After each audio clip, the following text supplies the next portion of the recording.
ஆலயா cotton வேட்டிகள் ஷர்ட்டுகள் wedding celebration.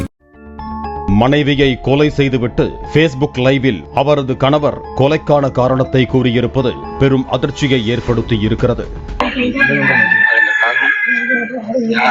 പല ബന്ധങ്ങളും ഞാൻ വീട്ടിൽ സ്വർണം എടുത്ത് പണയം വെക്കുകയും അതുപോലെ തന്നെ ഞാൻ പറഞ്ഞാൽ കേൾക്കാതെ കോളേജിൽ പോവുകയും വരികയും ചെയ്തുകൊണ്ടിരിക്കുകയായിരുന്നു.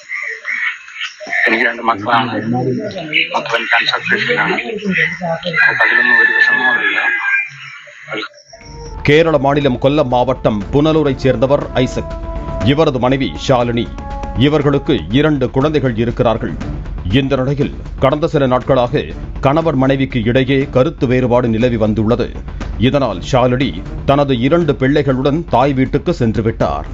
சம்பவத்தன்று காலை ஷாலினி வேலைக்கு செல்ல தயாராகிக் கொண்டிருந்த போது அங்கு சென்ற ஐசக் ஷாலினியிடம் மீண்டும் தகராறில் ஈடுபட்டிருக்கிறார். அப்போது தான் மறைத்து வைத்திருந்த அறிவாளால் தனது பிள்ளைகள் கண்முன்னே மனைவி ஷாலினியை வெட்டி ஐசக் அங்கிருந்து தப்பி ஓடிவிட்டார். இதையடுத்து இரத்த வெள்ளத்தில் கிடந்த ஷாலினியை மீட்ட உறவினர்கள் அவரை மருத்துவமனைக்கு அழைத்து சென்றனர். ஆனால் போகும் வழியிலேயே ஷாலினி உயிரிழந்து விட்டார்.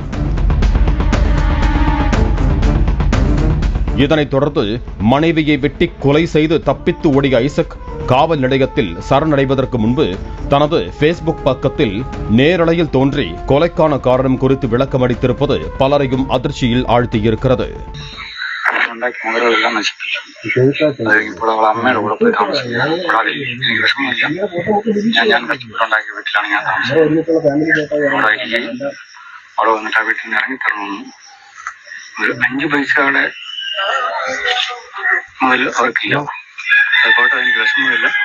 പക്ഷെ എങ്കിലും അനാവശ്യമായിട്ടുള്ള ഇതിൽ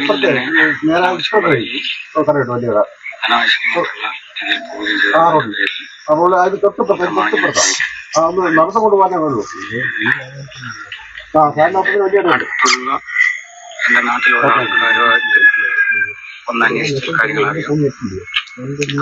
1-2 വണ്ടി പഠിപ്പിച്ചു, വണ്ടി മേടിച്ചു കൊടുത്തു.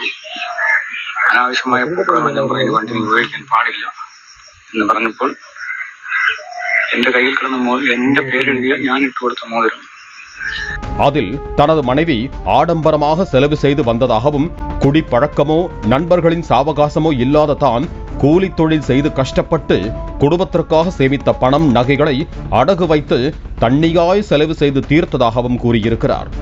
நோய்வாய்ப்பட்ட தனது மூத்த மகனை கூட சரிவர கவனிக்கவில்லை என்றும் தான் ஆசையாய் வாங்கி கொடுத்து தனது பெயர் பொறித்த மோதிரத்தை கூட அடகு வைத்து செலவு செய்து விட்டார். அதனை தட்டி கேட்டபோது தகராறு ஏற்பட்டு பிள்ளைகளுடன் அவரது தாய் வீட்டுக்கு சென்றதாகவும் தாய் வீட்டுக்கு சென்ற பிறகு தனது அனுமதி இல்லாமல் தனியார் பள்ளியில் ஆயா வேலைக்கு சென்று வந்ததாகவும் குற்றம் சாட்டியிருக்கிறார். மனைவியின் இந்த செயலால் ஆத்திரமடைந்த தான் திட்டமிட்டு ஷாலினியின் தாய் வீட்டுக்கு சென்று அவரை அறிவாளால் வெட்டி கொலை செய்ததாகவும் விளக்கம் அளித்திருக்கிறார். അറിയില്ല. എന്നിട്ട് വളരെ ധിക്കാരപരമായിട്ട് അടുത്ത വണ്ടി മേടിക്കുകയും എവിടുന്നോ ജോലി അതുപോലെ വേറെ ജോലിക്ക് പോകേണ്ട ആവശ്യമില്ല. എന്റെ കാര്യം എന്നാൽ അവൾ അധ്വാനിച്ച് കൊടുക്കുന്നുണ്ട്. മദ്യപാനിയല്ല, ജോലിയില്ല, ജോലി കാര്യങ്ങളില്ല.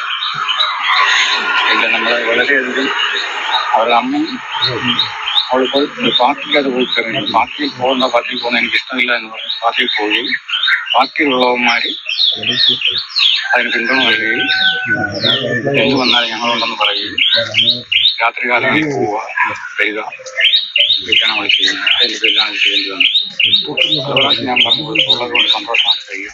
இருப்பினும் ஐசக்கிற்கு தனது மனைவி ஷாலினி மீது நீண்ட நாட்களாக சந்தேகம் இருந்து வந்ததாகவும் ஷாலினி தனக்கு தெரியாமல் நகைகளை அடகு வைத்து பணத்தை யாரிடமோ கொடுத்து விட்டார் என்ற ஆத்திரத்தில் தான் இந்த கொலை நடைபெற்றதாகவும் இறந்த ஷாலினியின் உறவினர்கள் தெரிவித்தனர்.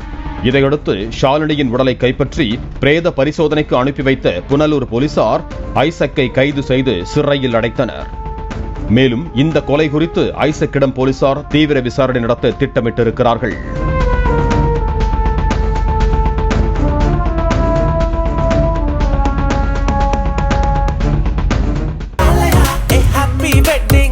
ஆலயா காட்டன் வேட்டிகள் ஷர்ட்டுகள் வெட்டிங் செலிப்ரேஷன்.